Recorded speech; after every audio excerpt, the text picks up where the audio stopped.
આપનું સ્વાગત છે। લોકશાહીના મહાપર્વમાં ડભોઈ 140 વિધાનસભામાં વહેલી સવારથી જ લોકો મતદાન કરવા માટે ઉમટી પડ્યા। સૂત્રો પાસેથી જાણવા મળતી વિગત પ્રમાણે ડભોઈ 140 વિધાનસભામાં વહેલી સવારથી જ મતદાન શરૂ। ગરમીને પગલે મતદાન મથકોમાં વહેલી સવારથી જ જોવા મળી લાંબી કતાર। 269 બૂથ મથકોમાં વહેલી સવારથી જ મતદાન શરૂ। લોકશાહીના મહાપર્વમાં લોકો મતદાન કરવા માટે ઉમટી પડ્યા। તમામ બૂથ ઉપર શાંતિપૂર્ણ રીતે મતદાનની થઈ શરૂઆત। લોકશાહીનું પર્વ આજે ગુજરાતમાં લોકો ખૂબ ઉત્સાહપૂર્વક ઉજવી રહ્યા છે।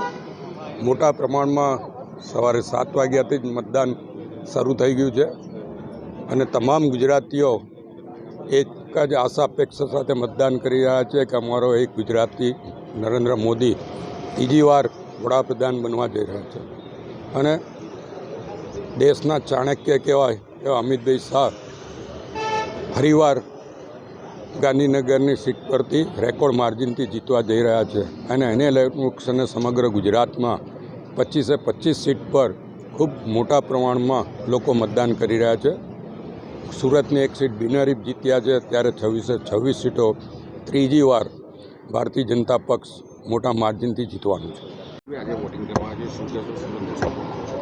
આ જોઈ રહ્યા છો તેમ આજે 7મી મે અને એ આપણી લોકશાહીનો સૌથી મોટો ઉત્સવ છે અને ખાસ કરીને યુવા મતદારોમાં જે આજે ઉત્સાહ છે તે જોઈને જરૂરથી લાગે છે કે વડોદરા અને છોટાઉદેપુર લોકસભાનું આ વખતે 80% સુધી મતદાન જરૂરથી પહોંચશે અને યુવાનોને મતદાન કરવાની જાગૃતિ છે, એનું ઇમ્પોર્ટન્સની સમજ છે અને એ લોકો જરૂરથી કરવા આવશે।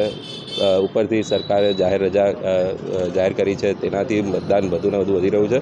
યુવાનો વડીલોને પણ મદદ કરી રહ્યા છે અને સવારે 7 વાગ્યાથી બધા બૂથ પર મોટી લાઈનો છે, એ જોઈને ઘણી ખુશી થાય છે અને વધુમાં વધુ મતદાન થાય એવી સર્વે નાગરિકોને અપીલ કરું।